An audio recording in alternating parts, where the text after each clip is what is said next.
Coming to you live from a room in my house. I am here today to give you 3 choir director tips that's going to help you to improve your choir sound. Let's get it. The first tip I want to give is that endings matter. Look, I know at rehearsal sometimes we get caught up in what we're doing and we kind of skim past the ending. As long as we kind of got the gist of the song, we neglect the ending. You can never neglect the ending of the song. The choir needs to know how we're ending the song. The musicians need to know how we're ending this song. And make sure when you end strong too. Make sure that if the last word has a T at the end, we can hear the T in the T, okay? Make sure that you practice your endings so that nobody is caught off guard. We want to make sure that we end this song in excellence. Hopefully we went through it in excellence from the beginning. So your ending matters. Make sure you practice your ending, okay? Tip number 2, you got to balance the blend, okay?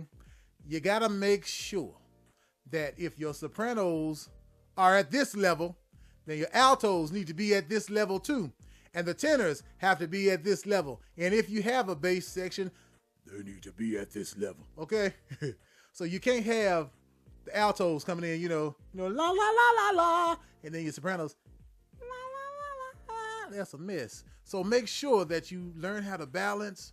You need to listen to your people. If the person next to you, if they really are singing, if you can't hear them singing, then maybe you're the one that's too loud. So you may need to bring it down some, okay?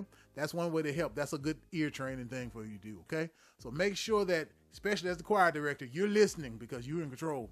You need to make sure that you are balancing the blend of your choir. Easier said than done, but a little practice will get you there. If this is helping you already, please hit that like button so we can share this to somebody. I know some of the things I'm saying may sound basic, but things that are basic to you might mean $1 million to somebody else. So just hit that like button so we can share this. And if you know someone who you want to share with, share it. Thank you so much. Last but certainly not least, rehearse dynamics. Rehearse dynamics, okay? Look. Nowadays, songs are very dynamic. Back in the day, certain songs were not.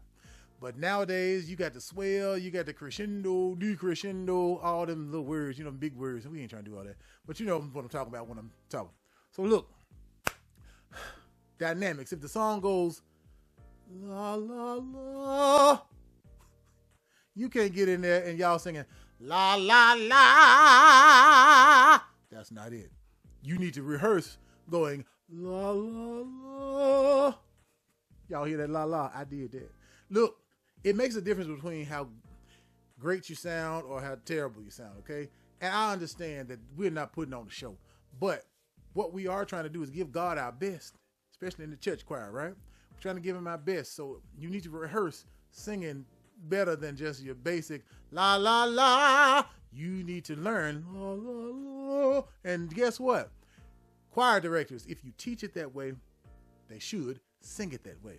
Matter of fact, when it comes to dynamics, when you teach the song, teach the dynamics when you teach the notes. That way it gets ingrained into their brain that this is how I'm supposed to sing this. Start doing that from the very beginning and you will watch and see how it improves your overall sound, okay? That's going to do it for right now, and I'm going to sign off, and I hope that this was helpful to you.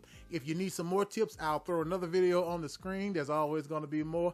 I appreciate it, and God bless you, and you go have a wonderful day and do some good singing.